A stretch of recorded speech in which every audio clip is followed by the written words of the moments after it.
Hi ma'am, I am video no bom pura ga lakjare aduga asise sum daily vlog oidoni ngasise ko aduga ayukta ilujaba loiraga mamai se ka kuireba ko ai sumaina mai se care to olanga di mai teiba talleba ko adugi hojik mai se khara teige haina teige habadi sum care to ko mai gi olang thaji ka care to ba yade na ko mai se humang thokpani na dugi tobani dinga khatane minutes ma'am.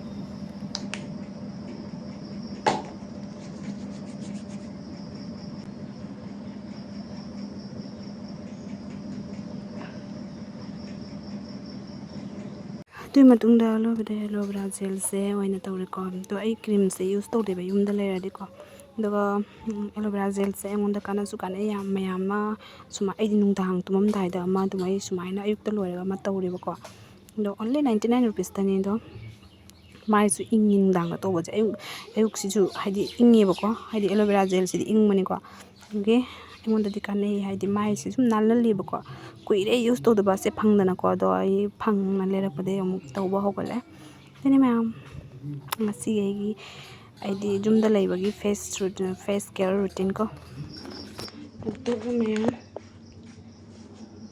ai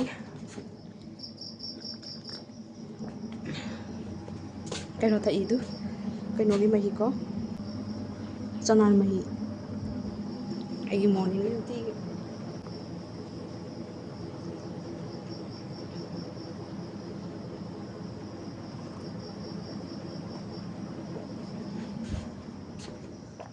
chana sinamu parin cha to ini bako da haji inna machani masam bhabi gi ge morning gi hojik ste 5:30 ra 5:30 tari hojik mi kam to thongtri horen gi sa sa tin chikan na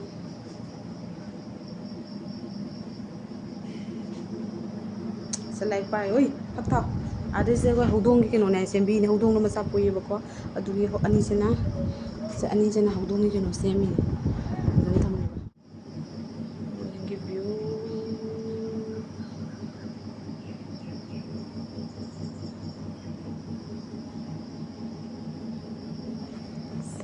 ai re oi salam sama pigalam namcha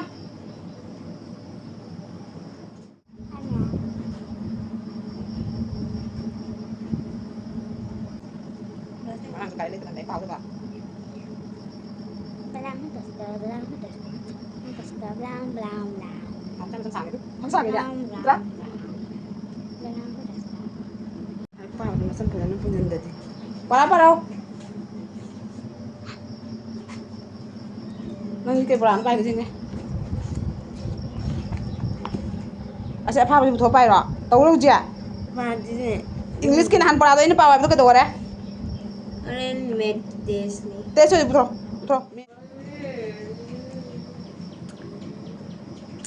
Hojik ai ngasidi meramesina bori thongbe dong hale thongani hasinan leba man thongdo di horen sado no khang mun dadi ko man thongdo ga koigi kano toraga man thongdo ga nusa sabanina chak ai ma chaba hawi phune ma ga ga sidi khoi ai chak ai ma chaba ai ni ko duga adugi ai khara budinga na thonge ai ni lunch ki chak sai kam kan thonge habda ai se kano da thongba lunch ki chak se ai thong se kano dani 10:30 du mai dong thong ko chak jana 10:30 da thong ni ko legi dum thong 11 du mai tai ba ko aduga dabna ama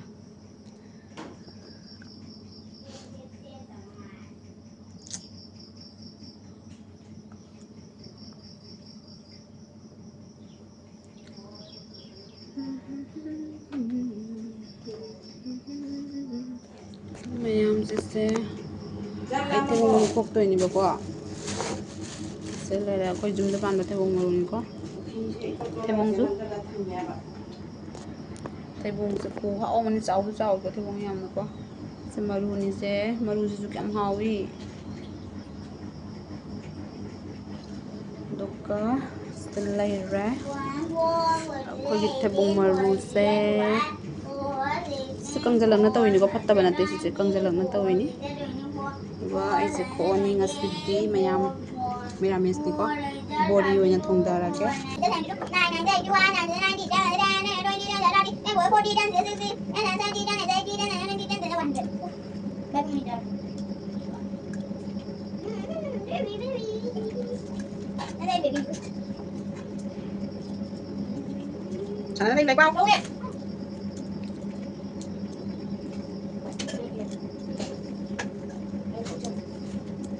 Nó bao?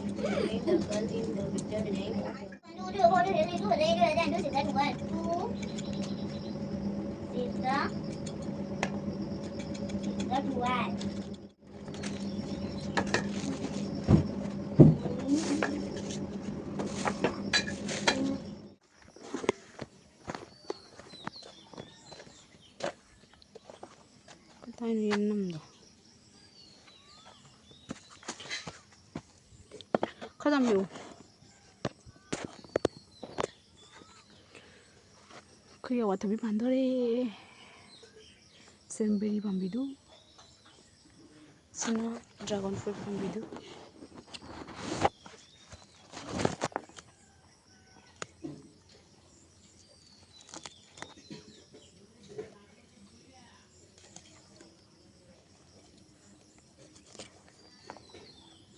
Cuy. Beberapa pambidu. Mayam se Janam ga Theibong Mahau ga tukadi bori se kainogi bori ni se bori se beson gi bori ni ko Janam ga beson gi bori ni se nahan yon bala idola hoy ni ti thonga wala ke tespata tham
Nah, saya tak sokong ya.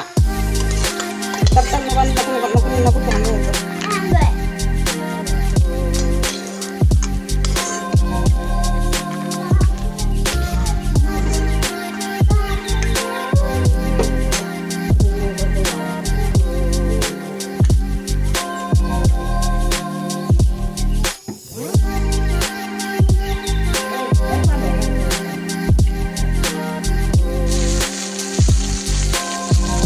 Aduh mayam aise thau jam habde ko nusa yam sa thau yam tawde ko mama su ko mama su thau yam sa pamde dugi nusa je yam kala sa bane dugi thau je yam habde lek launa ko thau le talle ko dugi na sum chang ma yeng khali na habde ba mathang mathang yam na mayam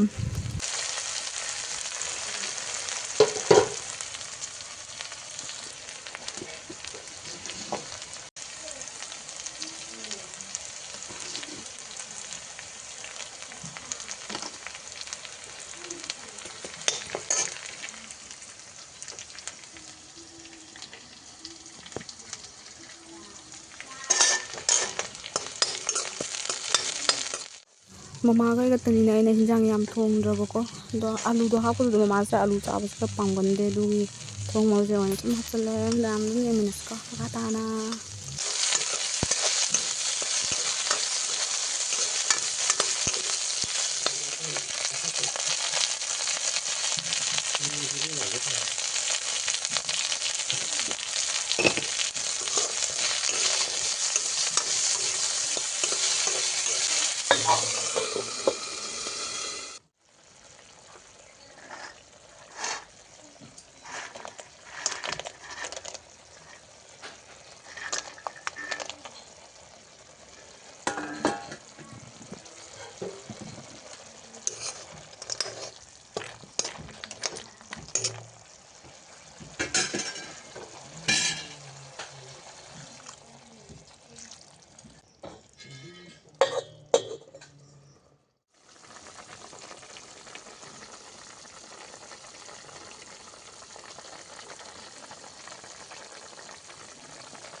ꯑꯗꯨꯏ ꯃꯇꯨꯡꯗ ꯃꯌꯥꯝ ꯍꯤꯟꯖꯥꯡ ꯊꯣꯡꯕ ꯂꯣꯏꯅ ꯑꯩꯈꯣꯏ ꯅꯅꯥꯎꯁꯨ school ꯆꯠꯈ꯭ꯔꯦ ꯑꯗꯒꯤ ꯅꯅꯥꯎ ꯅꯨꯡꯁꯥ ꯁꯥꯒꯠꯂꯦꯕꯀꯣ ꯑꯗꯨꯒꯤ ꯁꯨꯃꯥꯡ ꯊꯣꯛꯑ ꯐꯝꯃꯦ ꯅꯅꯥꯎ ꯃꯆꯥꯁꯦ ꯑꯩꯅ ꯚꯤꯗꯤꯑꯣ ꯂꯧꯕꯤꯒꯦ ꯍꯥꯏꯅ ꯔꯤꯜꯁ ꯇꯧꯕꯤꯒꯦ ꯍꯥꯏꯅꯀꯣ ꯁꯨꯝ ꯁꯥꯏꯗꯇ ꯖꯒꯣꯏ ꯁꯥ ꯂꯩꯕꯗꯣ ꯑꯩꯅ ꯏꯁꯩ ꯊꯥꯔꯒ ꯑꯗꯨꯒ ꯑꯩꯅ ꯚꯤꯗꯤꯑꯣ ꯂꯧꯕꯤꯒꯦ ꯍꯥꯏꯅ ꯐꯅꯦꯛ ꯁꯦꯠꯄꯤꯔꯒꯀꯣ ꯇ꯭ꯔꯦꯟꯗꯤꯡ ꯑꯣꯏꯕ ꯑꯃ ꯑꯗꯨꯗꯣ ꯑꯗꯨ ꯃꯌꯥꯝ ꯑꯗꯨꯒꯤ ꯃꯥꯒꯤ ꯖꯒꯣꯏꯗꯣ ꯑꯩꯒꯤ ꯁꯣꯔꯠ ꯚꯤꯗꯤꯑꯣꯗ ꯑꯣꯏꯅ ꯊꯥꯡꯒꯠꯂꯛꯑꯅꯤꯕ ꯑꯗꯨꯅꯤ ꯃꯌꯥꯝ ꯑꯗꯨꯗꯩ ꯃꯈꯥ ꯇꯥꯅ ꯌꯦꯡꯃꯤꯟꯅꯁꯤ ꯃꯌꯥꯝ ꯊꯤ ꯐꯥꯏꯕꯒꯤ ꯐꯤ ꯑꯃꯅꯤ ꯇꯪ ꯁꯨꯔꯝꯒꯅꯤ ꯆꯥꯛ ꯊꯣꯡꯒꯠꯂꯦ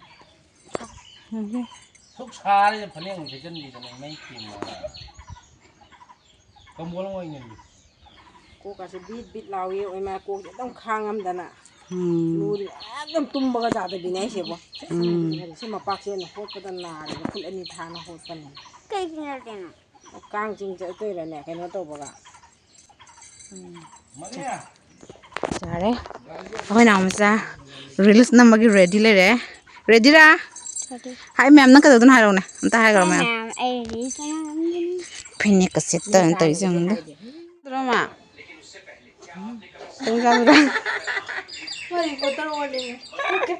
ꯑꯩꯔꯣ ꯈꯔ ꯌꯥꯝ ꯆꯥꯅꯤ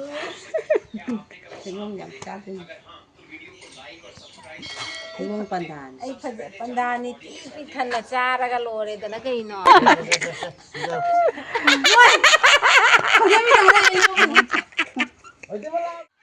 ꯁꯤ ꯂꯧꯁꯦ ꯍꯥꯏ ꯃꯥꯏ ꯅꯣꯏ ꯑꯃ ꯇꯨꯝꯃꯒ ꯂꯥꯏ ꯃꯃꯤ ꯀꯩ ꯄꯣꯝ ꯂꯥꯛꯏꯅꯣ ꯍꯥꯞꯆꯜꯂꯨ ꯈꯔ ꯍꯥꯞꯆꯜꯂꯨ ꯍꯣꯏ ꯐꯅꯦꯛꯁꯦ ꯁꯦꯠ ꯑꯝꯇꯅꯤ ꯇꯧꯔꯤꯁꯦ ꯍꯥꯏꯅ ꯈꯟꯒꯅꯦ ꯍꯣꯏꯅꯦ ꯈꯨꯔꯥꯝꯃꯛꯀꯦ ꯈꯨꯔꯥꯝꯗꯧꯗꯤ ꯅꯨꯡꯁꯥꯗ ꯊꯛꯇꯣꯏꯅꯦ ꯍꯥꯃꯦ ꯑꯩꯈꯣꯏ ꯑꯗꯩꯁꯨ ꯃꯨꯜꯂꯕ ꯇꯞꯅ ꯍꯥꯞꯄꯨ ꯅꯠꯇ꯭ꯔꯗꯤ ꯖꯥꯔꯣꯏ ꯅꯍꯥꯟ ꯃꯨꯅꯤ ꯑꯍꯨꯝ ꯍꯥꯞꯄꯤꯗꯨꯗꯤ ꯑꯍꯨꯝ ꯍꯥꯞꯄꯤꯗꯣ ꯊꯛ ꯌꯥꯗꯦ ꯈꯪꯕꯨ ꯈꯪꯗꯦ ꯎꯕ꯭ꯔꯥ ꯀꯩ ꯃꯥꯜꯂꯤ ꯑꯗꯨꯝ ꯅꯪꯅꯤ ꯖꯄꯥꯅꯤꯅꯦ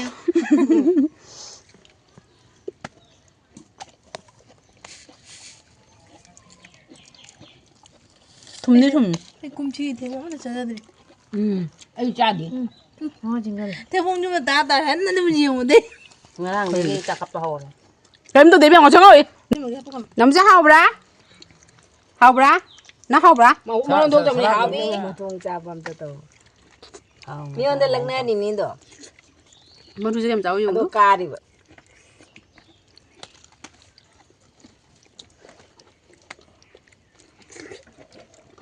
ꯐꯖꯩ ꯂꯥꯎ ꯂꯥꯎꯅ ꯀꯥꯔꯒ ꯆꯥꯎ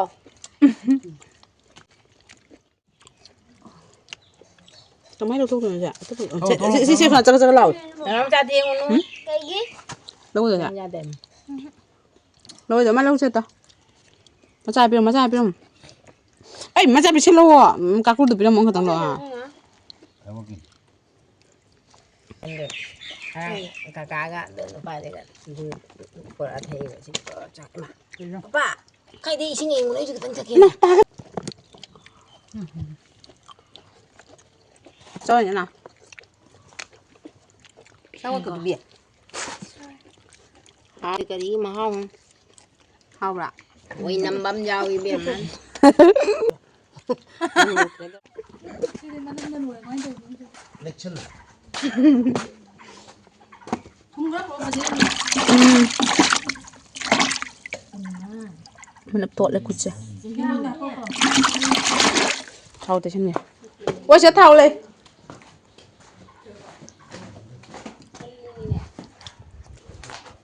ꯃꯃꯥ ꯁꯤ ꯊꯥꯎ ꯅꯠꯇ꯭ꯔꯥ ꯍꯣꯏ ꯒꯥꯔꯤꯒꯤ ꯀꯩꯅꯣꯅꯤꯗꯣ ꯑꯃꯈꯛ ꯂꯩ ꯑꯅꯤ ꯂꯩꯅꯁꯦ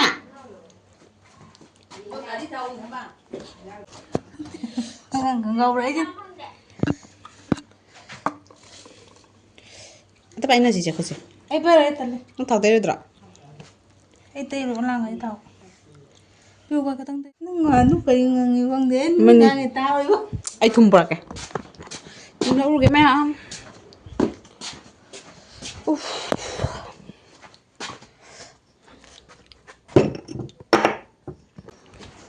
ꯆꯥꯎꯔꯁꯦ ꯅꯝꯆꯥ ꯊꯨꯝ ꯆꯥꯁꯦ ꯅꯝꯆꯥ ꯊꯨꯝ ꯆꯥꯔꯣ Ama dong lo.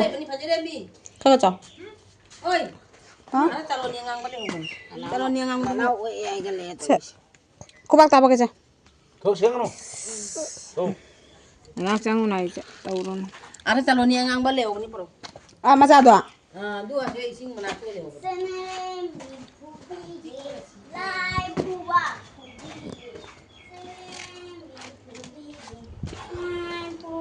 Sanarim bi thuklak lo ai ba.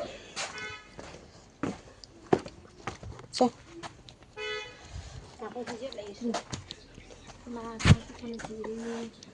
Nào sắc tới không? Nào mà start đi.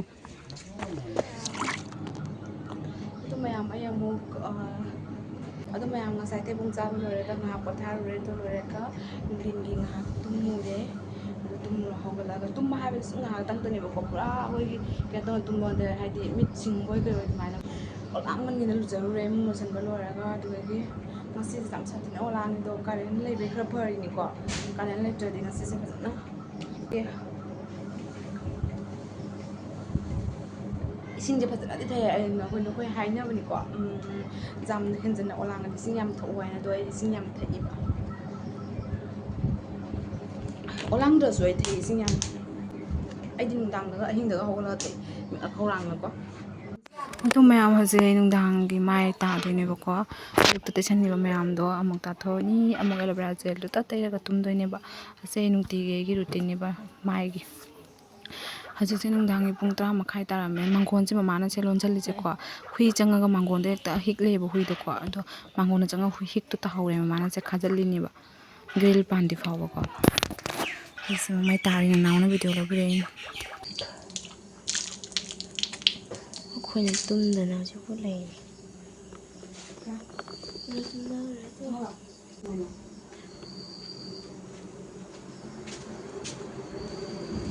Kangen ada nare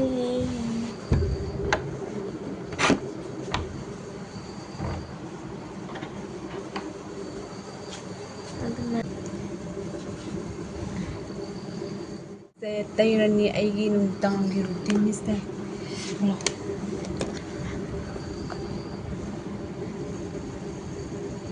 asam mana peja ada na peba to yung sistem shu to teng sai tele ni sistem ja nang ya aigi ni but man sak di kan ro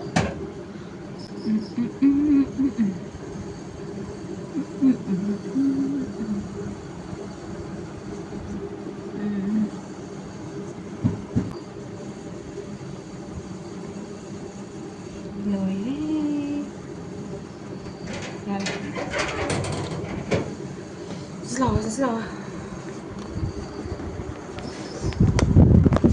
Sini mama tunggu itu. Tunggu mama. Hah? Anak kan itu manisika.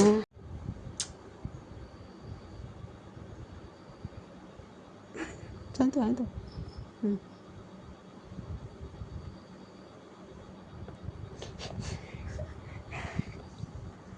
Aku yang nang living loh memang something. Anu bilik ni aku nak usah. Aku di sini pesa apa hari ni? Saya lupa ikut tak.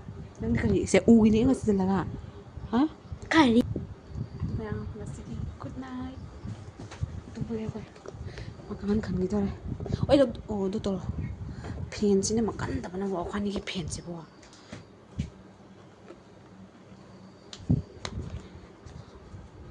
Masalah.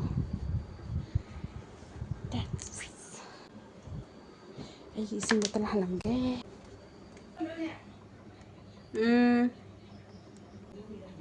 Aduh, kau yang dokter.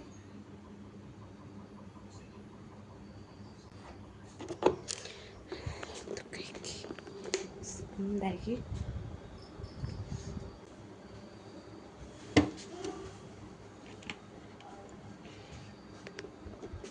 Makanan tak ada boleh. Makanan tak ada boleh. Aku ni kangen je jangan dulu se. Sekian tahun tu bagi. Aku ni nak tahu kau sinta bagi sunda. Nah.